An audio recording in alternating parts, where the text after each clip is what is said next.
সোমাই আহিছে আজি আমাক আপোনালোকক কেইদিনমান আগতে অসম গণ পৰিষদৰ এগৰাকী জ্যেষ্ঠ নেতা সন্মানীয় সাংসদ বীৰেন্দ্ৰ প্ৰসাদ বৈশ্য, শোণিতপুৰৰ সাংসদ সন্মানীয় ৰঞ্জিত দত্ত ডাঙৰীয়া, শোণিতপুৰৰ বিধায়ক বৰ্তমানৰ মন্ত্ৰী অশোক সিংঘাল ডাঙৰীয়া প্ৰমুখ্যে জিলাৰ বিজেপিৰ সভানেত্ৰীগৰাকী আৰু আমাৰ অসম গণ পৰিষদৰ জিলাৰ সভাপতি প্ৰমুখ্যে কেইবাজনো আমি মিলিত হৈছিলোঁ যে আমাৰ এলায়েন্সৰ ক্ষেত্ৰত আমি কি ধৰণৰ ব্যৱস্থা গ্ৰহণ কৰিম। আলোচনাৰ মৰ্মে আমি ঘোষণা কৰি দুটা প্ৰস্তাৱ আগবঢ়াইছিলোঁ যে আমাক দুটা লাগে। তেতিয়া তেখেতসকলে আমাক অফাৰ কৰিছে যে ভোমোৰা গুৰুত্ব তেখেতসকলে আমাক দিব। ভোমোৰা গুৰুত্ব আমি লোৱাত আপত্তি নাই, কিন্তু ভোমোৰা গুৰুত্বৰ যিটো ডেম'গ্ৰাফি, যিটো জনসংখ্যা, যিটো আন্তঃগাঁথনি, এই জনসংখ্যাৰ আন্তঃগাঁথনি আমি জয়লাভ কৰিব পাৰিম নে নোৱাৰিম কোনেও ক'ব নোৱাৰে, আপোনালোকে জয়লাভ কৰিব পাৰিব নোৱাৰে কোনো ক'ব নোৱাৰে।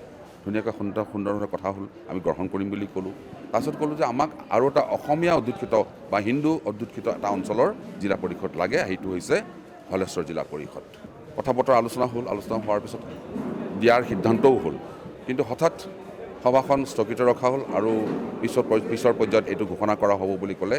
আজিলৈকে আমি ৰখি আছোঁ, এতিয়ালৈকে ঘোষণা হোৱা নাই।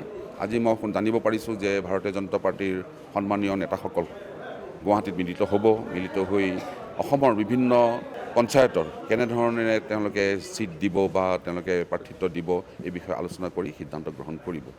এতিয়া ৰাইজ আহিছে, হলেশ্বৰ জিলা পৰিষদৰ ৰাইজ আহিছে। হলেশ্বৰ জিলা পৰিষদ আমাৰ 3টা গাঁও পঞ্চায়ত আছে। এটা বালিপুখুৰী গাঁও পঞ্চায়ত, হলেশ্বৰ গাঁও পঞ্চায়ত আৰু বিন্দুকুৰি গাঁও পঞ্চায়ত।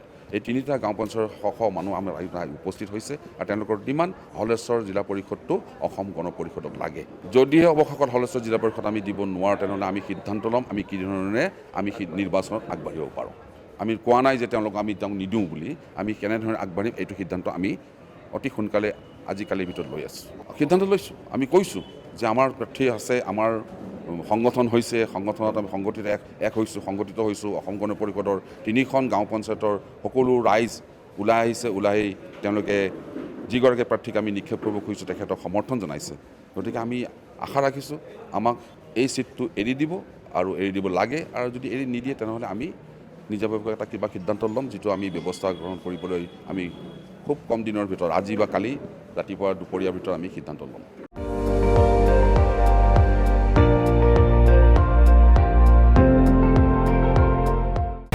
আপুনি চাই আছে ND24, সৰ্বশ্ৰেষ্ঠ নহয় সৰ্বোত্তমৰ দৌৰ।